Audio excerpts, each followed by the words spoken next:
Nem que fosse para aí 20 ou 30 vezes à Espanha, passava um regato quase seco e ela dizia-me sempre, não caias ao regato, meu filho, que podes afogar.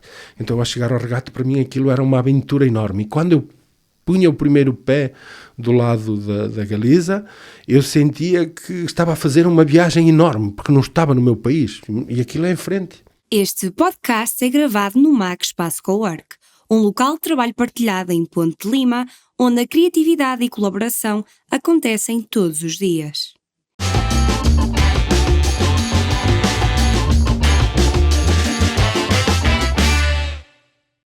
Olá, bem-vindos a mais um episódio do nosso podcast. Hoje temos connosco o Mário Monteiro, natural de Sevide, em Melgaço.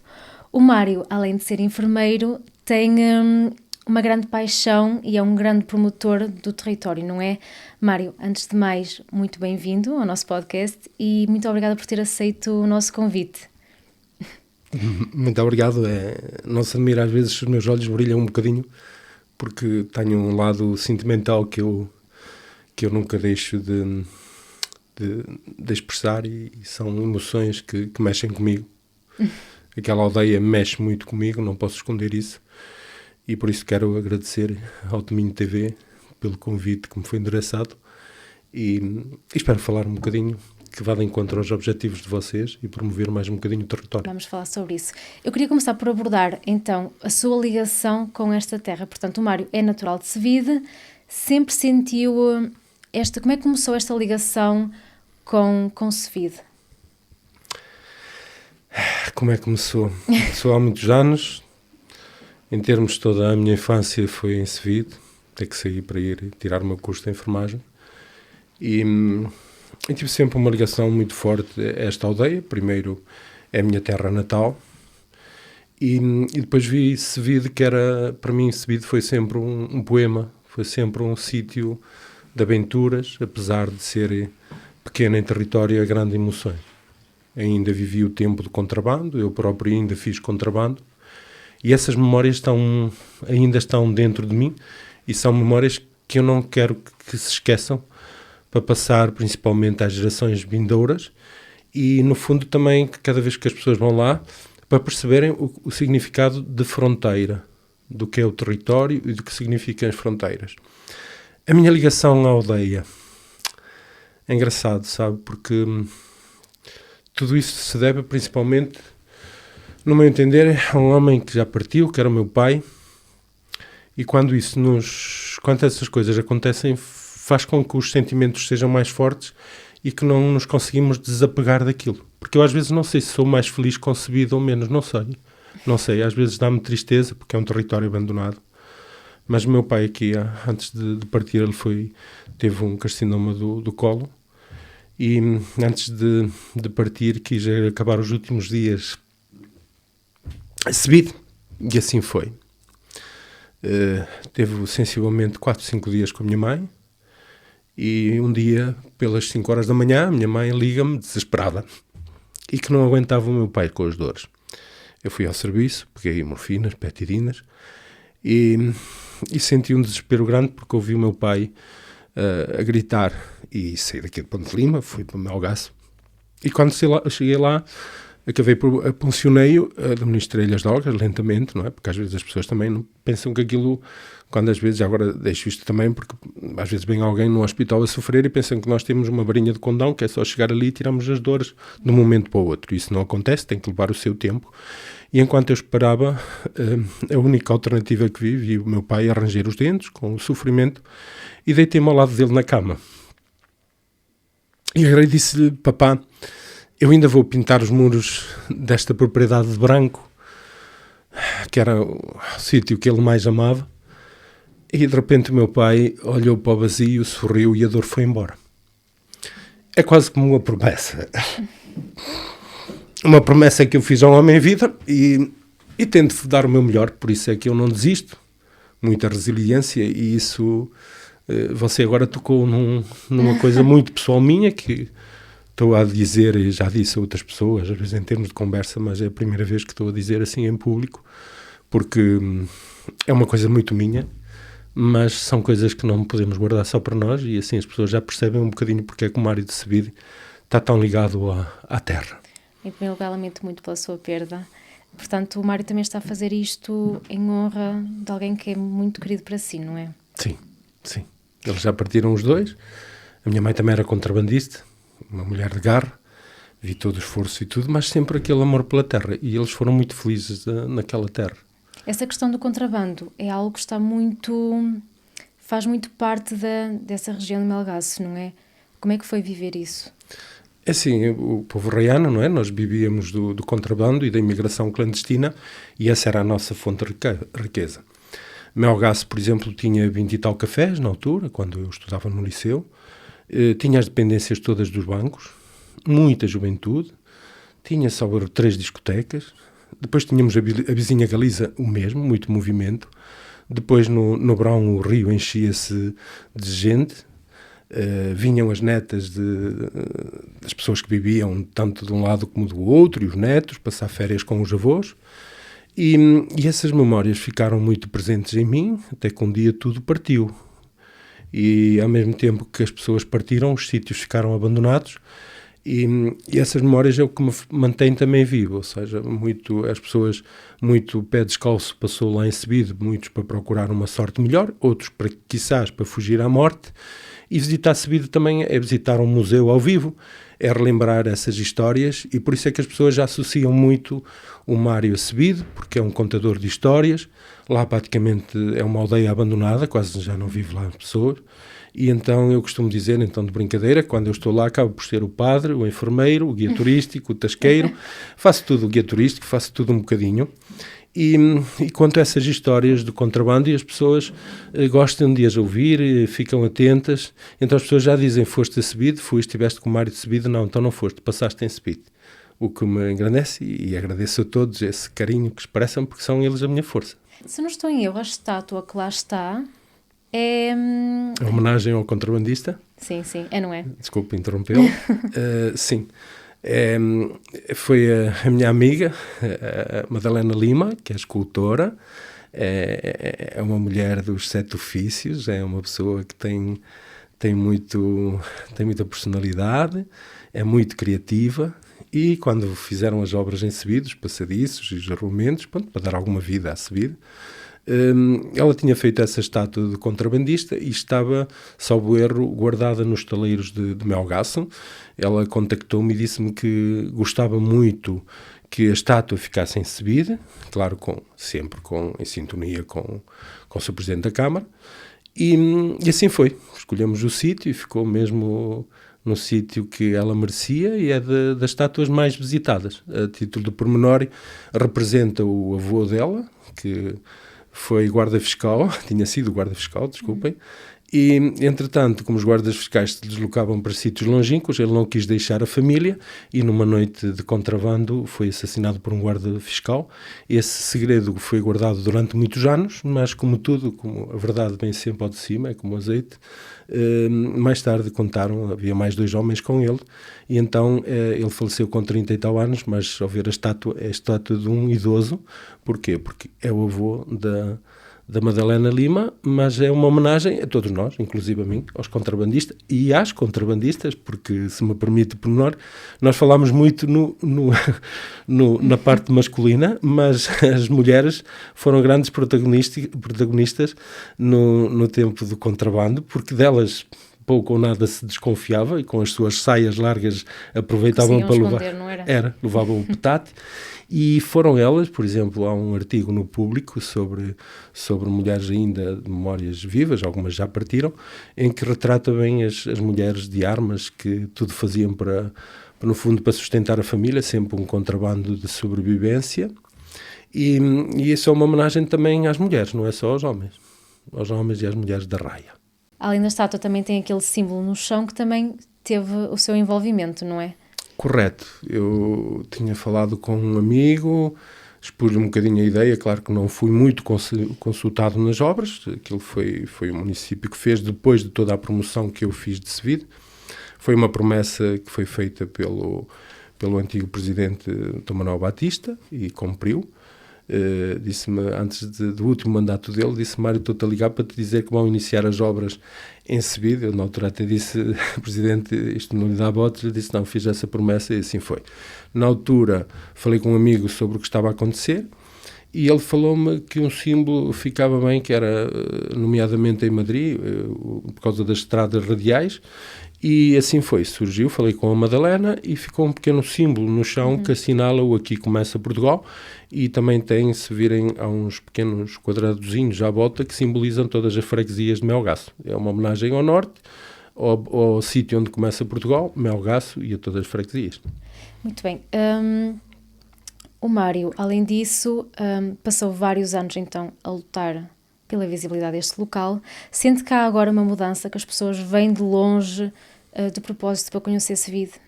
Sim, há um carinho muito especial, e não podia deixar de ser assim, porque primeiro estamos a falar do ponto mais a norte, e efetivamente toda aquela que se sinta um homem ou uma mulher do norte, pelo menos uma vez na vida devem ir lá. O norte tem mais de 3,5 milhões de habitantes, salvo erro. Por isso, se a gente do norte visitar Sevido, que é quase obrigatório, melhor. Depois temos que falar também sobre o marco número 1 de fronteira, que é onde inicia o nosso país, que é o Tratado de Fronteiras de 29 de setembro de 1864, foi a altura em que foi colocado lá o marco português e o marco espanhol, porque lá também começa a Espanha em frente a Sevido, que é na Frieira. Um dia mais tarde poderemos falar também sobre isso. E o que é que acontece? Ir a Sevido é quase como, pelo menos uma vez na vida, todos os portugueses. Todas as portuguesas deviam ir lá. Nem que, imagine, mesmo que não houvesse nada, pelo menos dizer: eu já estive lá, vai-se a tantos sítios, pelo menos ir uma vez na vida à página número 1 de Portugal. Ali começa Portugal. Portanto, eu sei que o Mário também está envolvido com visitas, também tem lá a sua adega, a sua loja. Qual é o feedback das pessoas quando visitam? E não são só portugueses, assumo, vêm muitas pessoas do estrangeiro também? Sim, correto.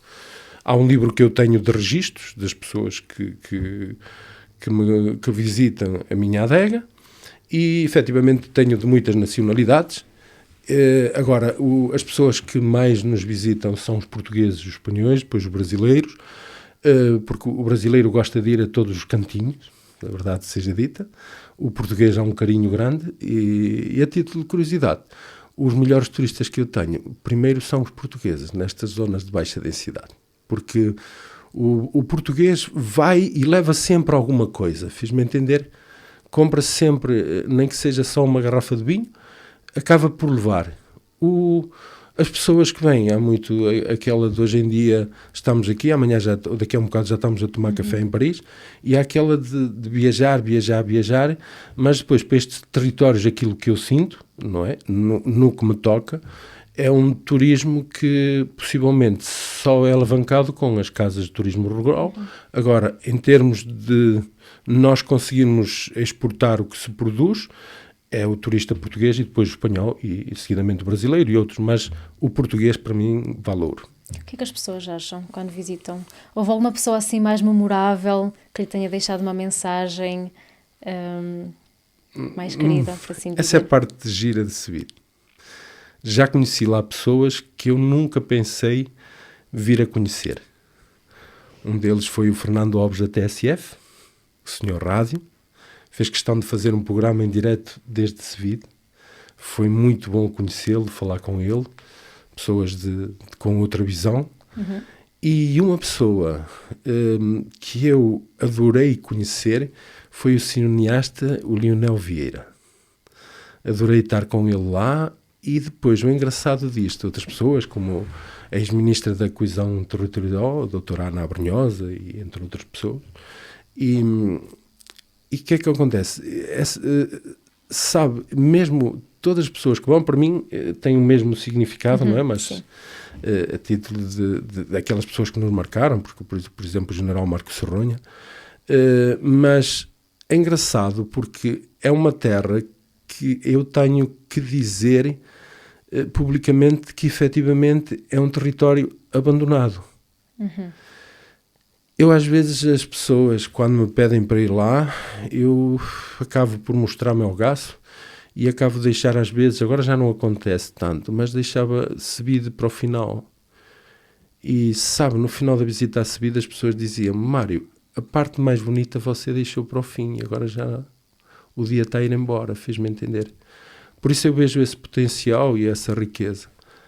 Agora, se me permite só abordar um tema que é, Sebide teve um boom, quando foi as obras, os passadiços, e de repente sinto um declínio. Porquê? Porque estas zonas do interior, deste Portugal profundo, zonas de muita baixa densidade, existe muito património material abandonado, pessoas heranças, que as pessoas depois fixam-se, têm que partir para procurar uma sorte melhor, porque isto implica despesas, o ir e vir. Por exemplo, eu moro aqui, ir a Melgaço são 100 km para cada lado, tudo isto implica gastos, e nós temos outras vidas, e nomeadamente o que me entristece é que as pessoas, isso fica tudo abandonado, e depois não há, em termos de potenciais compradores, ou seja, é difícil encontrar investidores, percebe, também para fixarem-se lá ou criarem alguma forma de riqueza, e é isso que eu sinto. Isso dá-me um bocadinho, uma grande tristeza, porque muito culpa também das políticas socioeconómicas, no meu entender, que estes territórios de baixa densidade não há, mesmo em termos de fundos, de apoios, as regras praticamente são as mesmas, fiz-me entender. E fazer um investimento em Sebide é muito diferente já de fazê-lo em Melgaço. E fazer em Melgaço, fazê-lo em Monção já é diferente. Fazê-lo em Ponte Lima, totalmente. Ou seja, a rentabilidade daquilo que você gasta num território destes, mesmo um dia eu tenho feito alguma coisa que gostava de fazer mais, mas tenho essa noção e tenho que me convencer disso. O que eu for gastar em Sebide, na minha vida não a vou recuperar, e não sei se os meus filhos vão recuperar o investimento que eu um dia posso vir a fazer lá. Considera que essa é a maior dificuldade que encontrou ao tentar promover um território longe dos grandes centros? Sim, muito mesmo. As pessoas falam muito nesta altura, e agora que vem a altura do calor, vejo uma preocupação muito grande com os incêndios, com toda a vegetação que cresce de uma maneira de um ano para o outro, de mês para mês. Eu vejo, ando quase sempre com a roçadeira na mão lá a limpar, e acabo por cortar, e passado uma semana ou 15 dias já está tudo a crescer. Ainda há dias eu fui para Melgaço com um amigo meu, fomos limpar uma propriedade dele, porque há que ir limpar, há que trabalhar, e depois estivemos a observar toda a zona envolvente, e é um barril de pólvora, percebe? Apesar de saber aqueles apelos que as pessoas têm que limpar, nestes territórios o que eu vejo são pessoas com muita idade, depois com reformas baixas, e eu pergunto como é que eles vão limpar estes territórios e lhe vão dar vida, fiz-me entender? O meu sonho, por exemplo, era ver uma ecovia desde Sebide até Melgaço. Para quê? Para todas as freguesias, para ver corta-fogos, e para não acontecer, por exemplo, o que aconteceu em Monção, fiz-me entender? Que o fogo gorrou de uma margem para a outra. E isso é aquilo é quase um pulmão. Melgaço tem uma área em termos de natureza fantástica, e é preciso proteger isso, só que está muito, muito envelhecido. Isso é que me deixa triste, percebe? Gostava de fazer mais, mas não consigo abraçar o mundo sozinho. Houve algum momento em que sentiu que o trabalho que estava a fazer estava efetivamente a fazer uma diferença aqui na promoção de Sebide? Sim. Sebide, e não só. Por todo o país, nomeadamente. Hoje em dia Sebide, muito fruto também das redes sociais e os meios de difusão todos, em que Sebide teve um boom grande com um homem sozinho.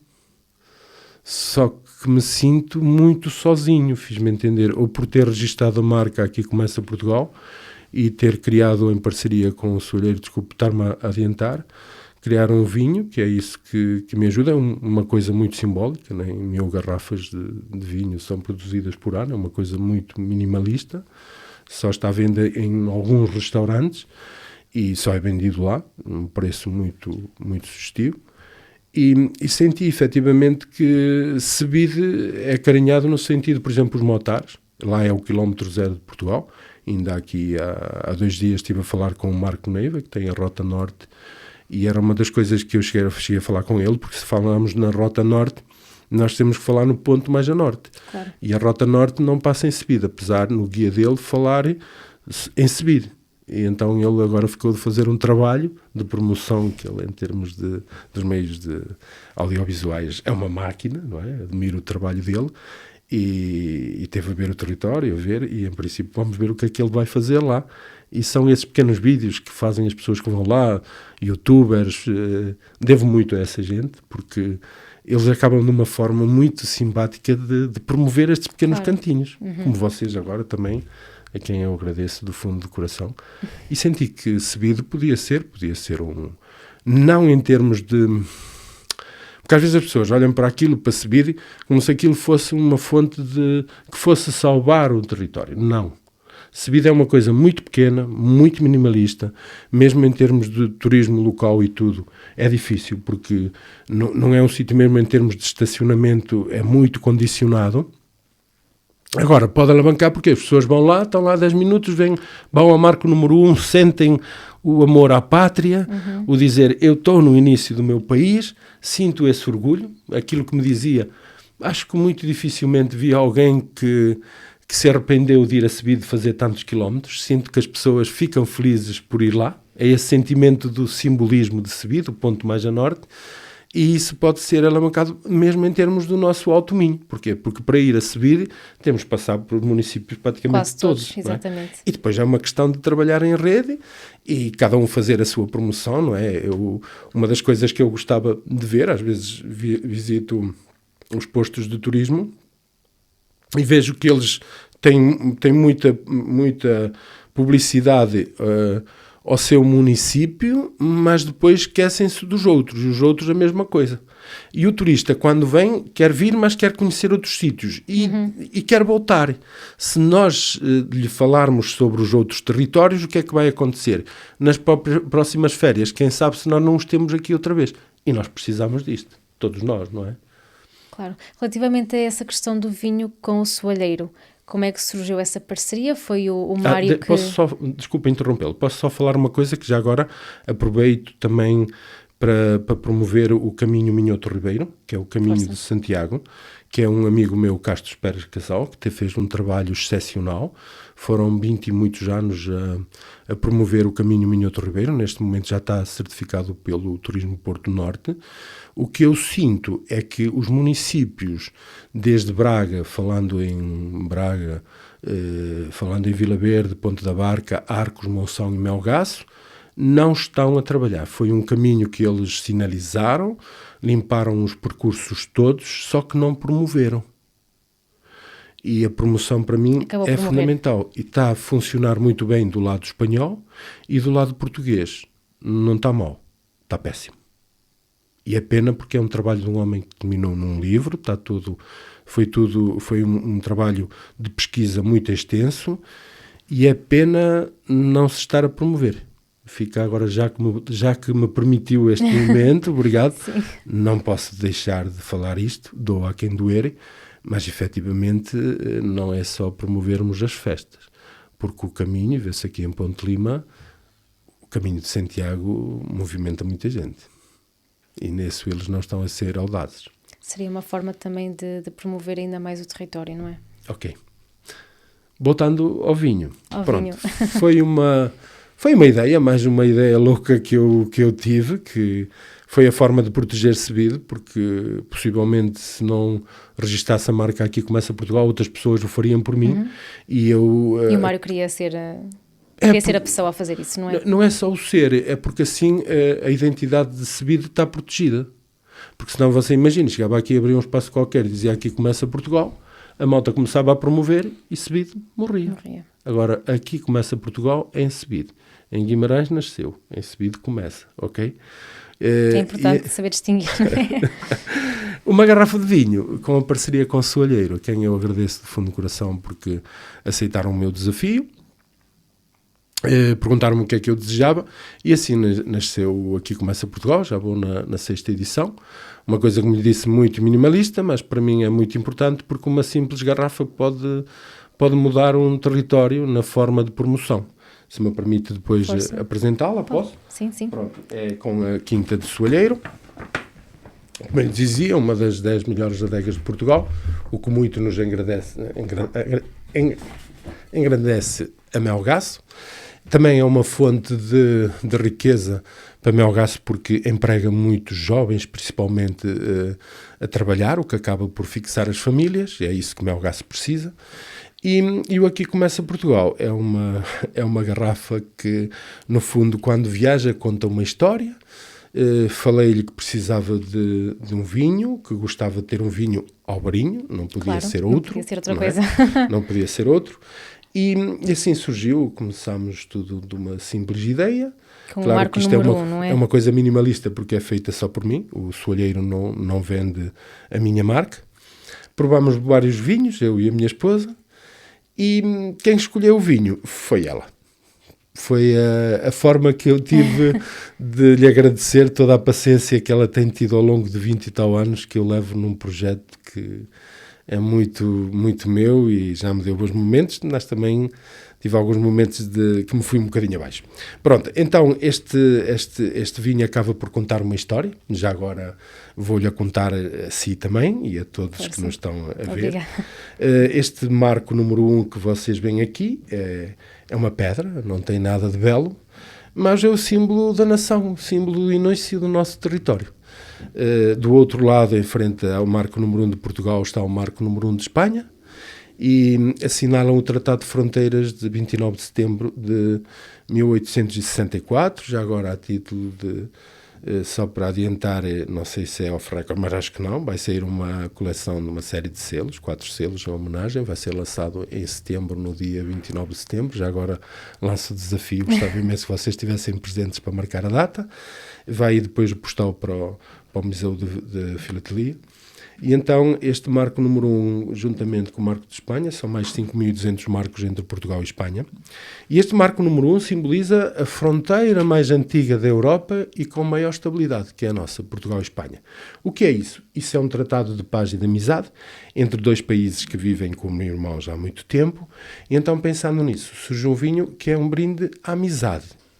É essa amizade entre Portugal e Espanha, mas é um vinho ideal para ser bebido entre bons amigos, principalmente pelos casais. Por isso, quando beber este vinho com as pessoas que lhe são mais queridas, que a vossa amizade seja eterna como Portugal e Espanha e que o vosso amor não pare de crescer, ok? E depois é um vinho diferenciador porque é um vinho turbo. É um vinho feito à moda antiga, é deixá-lo refrescar e antes de abrir é só mexer as leveduras, está bem?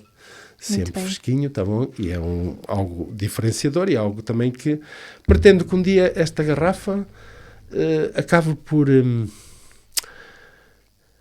levar mais longe um território e que seja também um exemplo para muitos outros, como outros têm também dentro dos produtos, e que esta seja uma marca do nosso território e que cada casa portuguesa, pelo menos uma garrafa desta, esteja presente. Não sei se vou ser capaz, vontade não me falta e ao mesmo tempo... Só pode ser adquirida em Sevido, não é consigo? Só em Sevido. Muito bem. Até ao momento, sente que já concretizou tudo aquilo que desejava? O que é que falta ainda? Qual é o próximo passo para Sevido? É assim, agora estou... as pessoas perguntam mesmo em termos, há um grupo no Facebook, que é o grupo Amigos Sevido Aldeia onde Começa Portugal, que já tem mais de 26 mil membros, foi ele que me ajudou a alavancar e a fazer promoção de Sevido, em que as pessoas, de uma forma muito carinhosa, aderiram ao grupo e o grupo foi crescendo. E é aí que eu fui fazendo os meus vídeos com um simples telemóvel. Depois, claro, vieram pessoas como vocês, já com outros conhecimentos e outro material, e fizeram vídeos muito giros. Eu ia agarrando e ia-os publicando, cada vez que apanho um ou outro. Agora tenho que admitir, como as pessoas dizem, estou um bocado mais parado, porque vejo a aldeia um bocado abandonada, mas a promoção de Sevido da minha parte está feita. Se um dia surgir, possivelmente pode surgir o meu espaço melhorar, a adega era como estava há 100 anos, tenho um alvará de 1940 que me permitiu o licenciamento da adega, porque cada cêntimo que eu gasto lá é sempre um risco e eu tenho que ter isso sempre presente. Claro. Tenho 2 filhos, tenho uma família e não posso descuidar a formação deles. Agora o meu sonho um dia era efetivamente com a minha casa de alojamento, já temos lá 2 casas de alojamento, possivelmente está para abrir a terceira. E eu gostava também de um dia ter isso, mas algo como um passatempo, um hobby, porque não dá para viver disso, fiz-me entender. Isso está fora de questão. Acho que alimentar isso alguém, acho que é... Não me sinto bem a dizer, não, o turismo rural, isso é o futuro. Não, se fosse só, tinha que ser uma coisa já em grande para viver daquilo. Não sei se há pessoas que possivelmente até vivem disso, mas é uma coisa muito sazonal. Agora, numa zona assim, possivelmente ser feliz, como tenho sido agora. Sou muito feliz mesmo na adega, quando as pessoas visitam. Abrir uma simples garrafa de vinho, a falar sobre o contrabando. É isso que me motiva, me dá força e quero continuar a falar da primeira aldeia. Agora gostava de ver a aldeia a renascer, gostava porque é a primeira aldeia de Portugal e no fundo, se a nossa primeira aldeia está como está, já podemos imaginar o resto. Fiz-me entender? Por mais que nós falemos, que sempre positivos, temos de ser realistas. E eu tenho que ser realista e tenho que dizer isto para todos, mesmo para quem não está a ver e ouvir, que é triste, isso mexe comigo. Há dias que eu chego lá e apetece-me ir embora, percebe? Apetece-me porque a maior riqueza que nós temos são as pessoas, não tenho dúvida. E quando nós vemos territórios que começam a ficar desertificados, apesar de haver os nossos autarcas e estão sempre a motivar e agora zonas destas, por toda a raia, territórios que ajudaram tantas pessoas, passou lá tanta gente para procurar uma sorte melhor, para matar a fome e acho que Portugal deve isso à raia, deve isso a essa gente e desde que as fronteiras abriram, os territórios morreram, entende? Em tempos que fala-se da fronteira que estava fechada, mas eu acho que tínhamos mais riqueza e éramos mais felizes nessa altura. A fronteira nunca nos dividiu. Nós saltávamos sempre e não havia pontes. E não havia quem nos parasse, percebe? Aquele carinho entre... Eu faço-me lembrar agora só para... O que me lembra a mim, sabe? Eu era pequeno e a minha mãe mandava-me buscar as coisas ao outro lado. Isso... Os meus olhos, cada vez que eu conto isto... Os meus olhos brilham sempre, percebe? Brilham de emoção, de paixão, Consigo voltar a esse tempo, percebe? Que era o que eu gostava e às vezes eu acredito que isso não vai acontecer. Mas continuo a lutar e continuarei. Não vou desistir enquanto tiver saúde e me mantiver de pé. E estou a passar essa paixão também aos meus filhotes e à minha esposa. Eles 2 estão a estudar em Lisboa, estão a fazer o mestrado. E é engraçado porque a tese deles vai ser sobre Sevide. Dos 2, fiz-me entender. Depois, um dia mais tarde, podemos falar sobre isso. E como eles ganharam essa paixão que viram por mim. Minha filhota disse mesmo que estava à procura da orientadora e enviou-me um mail que tinha enviado. E isso encheu-me de orgulho como pai, porque muitas vezes sinto que todos os caminhos iam dar a Sevide e tornei-me um bocadinho redutor, sabe? E às vezes sentia que podia prejudicar os meus filhos com isso. E ver o meu filho, ele com a paixão toda por Sevide, a pôr o vinho no solar dos presuntos, no Brahms, agora a tentar o je ne sais quoi, ver lá a garrafa de vinho, a mim isso enche-me de orgulho, nem que seja só uma garrafa, percebe? E ver a minha filhota a dizer, papá, disse à professora, porque eu vi o que tu fizeste e tu não recebeste nada de Melgaço, deste muito de ti, e Melgaço já recebeu muito à tua custa. E eu tenho que ver isso, tenho que analisar esses dados, quantas pessoas foram a subir, tentar fazer isso para provar efetivamente que, para te ajudar, que Sevide pode ser um potencial para ajudar o município. Mas voltando um bocadinho atrás, o que me motiva é esses tempos da minha infância em que eu era pequeno, A minha mãe, nós íamos fazer as compras ao outro lado, não havia pontes, como eu lhe dizia, era pedra sobre pedra. No verão o regato ia quase como adormecido, como um regatinho pequenino. E no inverno, eu gosto imenso de Sebide no inverno. No inverno, aquela água, a força do regato, do rio, percebe aquelas emoções de uma pessoa poder cair ao rio, ao regato, sentir a força da natureza, o vento do norte. E então ela mandava-me no verão, e sempre como mãe dizia-me sempre, nem que fosse para ir 20 ou 30 vezes à Espanha, passava um regato quase seco, e ela dizia-me sempre, não caias ao regato, meu filho, que podes afogar.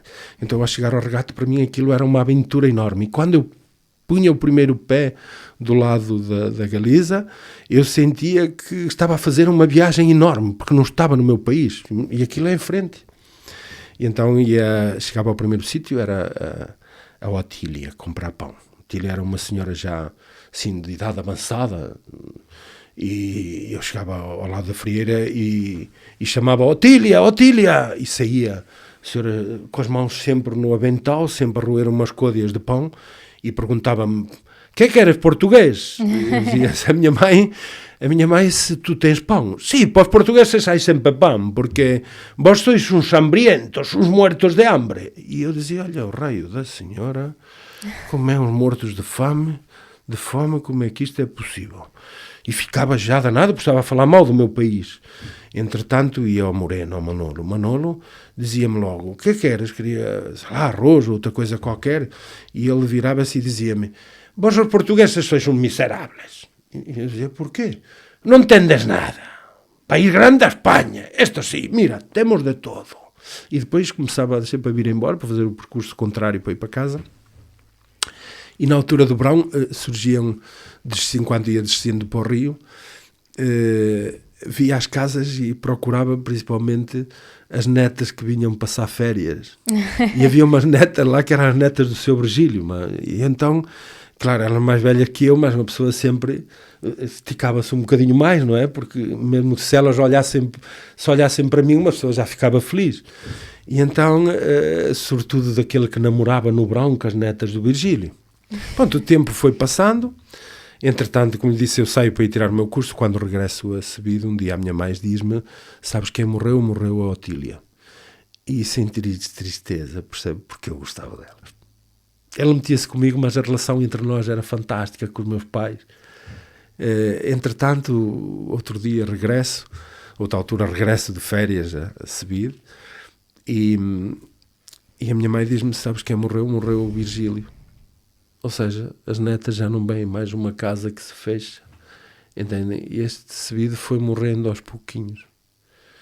E é isso que eu sonho um dia, como agora vejo no verão, quando as pessoas nos visitam, eu fico, no verão, no inverno, fico feliz, porque em ver gente é muito gratificante, percebe?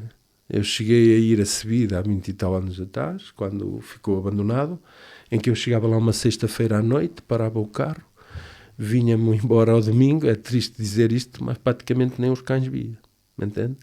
E hoje em dia ver uma aldeiazinha que as pessoas abraçam com aquele carinho do sentimento do primeiro palmo de terra, da primeira aldeia, já valeu a pena. Já valeu a pena. Fiz-me entender.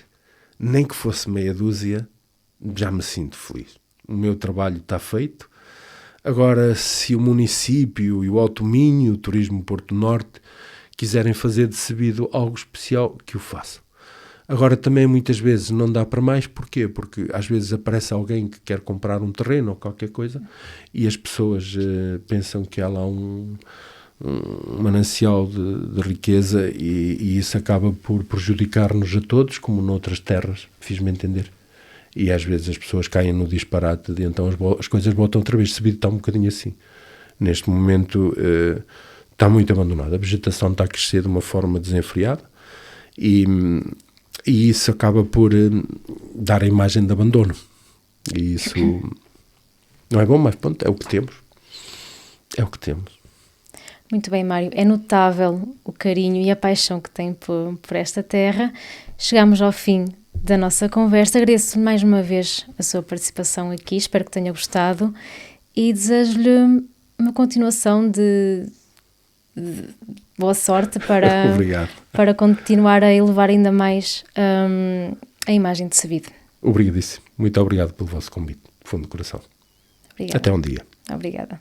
Este episódio contou com o apoio do MAC Espaço Cowork, ideal para freelancers e pequenas empresas que valorizam flexibilidade, conforto e uma comunidade inspiradora.